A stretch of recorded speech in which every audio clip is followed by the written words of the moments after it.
Welcome to week 2 of experimental methods. I just wanted to give you a little brief lecture or overview of some of the content that we're going to be looking at this week.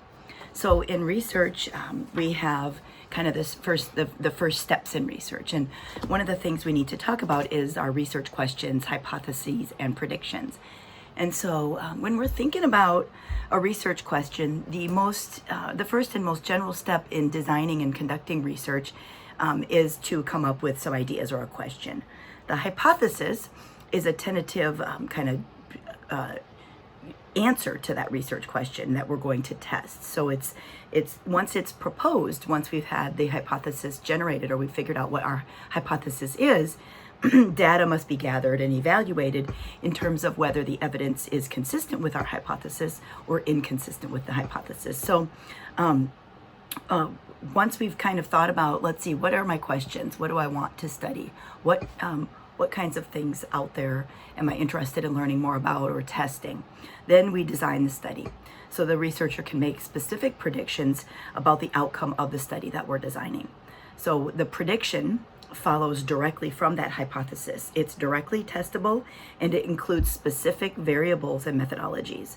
If a prediction is confirmed by the results of the study, then the hypothesis is supported. If the prediction is not confirmed, then the researcher will either reject the hypothesis or conduct further analyses or use different methods to continue to study that hypothesis, maybe in different ways. It's important to note that when the results of a study confirm a prediction, the hypothesis is only supported, it's not proven, okay? So some of the ideas that come up when we're thinking about the research question, which is our first step again, we come up with ideas. And where do we come up with these ideas? Common sense is one way. So one source of ideas, we'll kind of think about, the body of knowledge called common sense. The things we all believe to be true, like do opposites attract, birds of a feather flock together. So asking questions like that in life can lead to research questions and areas of study. And then we have practical problems. Research is also something that will be used to study practical problems that have immediate application. We want to kind of think about the world around us, any observations that we have in the world, personal, social events, that all can be information that can provide ideas for research. Curiosity is sparked by one's observations and experiences and can lead us to ask specific questions that will support or disconfirm all kinds of phenomena. So then let's talk about a theory. Once we've kind of thought about what's our research idea or what kinds of things are we interested in studying, we need to apply a theory.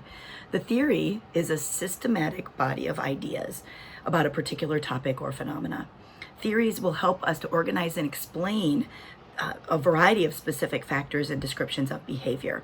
It can also help us generate new knowledge by focusing on people's thoughts so that they notice new aspects of behavior. Theories will help to guide us and our observations about the world. They're usually modified as new research will either confirm or disconfirm that particular theory or a scope about that theory, if that makes sense. We also want to understand the past research. So when we've thought about our research question, or we think about what is it that we're interested in learning more about or studying, we have to become familiar with the past research that is in that area of study. This will help us also. This is also one of the most common and best ways to generate new research questions and new ideas. Results of research are published. Researchers can use this past body of literature on a topic to continually refine and expand on people's knowledge. So if I'm interested in studying, parental substance use on parenting style, there may be 100 articles on that, on certain parenting styles or certain kinds of substances, and a researcher may expand that area of study by looking at drug use versus alcohol use or one of the other kinds of parenting styles. And so those are just some ways that we kind of get started on our ideas for research. So be thinking about these ways and these methods as you're getting into your groups and starting to design your own research ideas and come up with your own questions and then ultimately a hypothesis.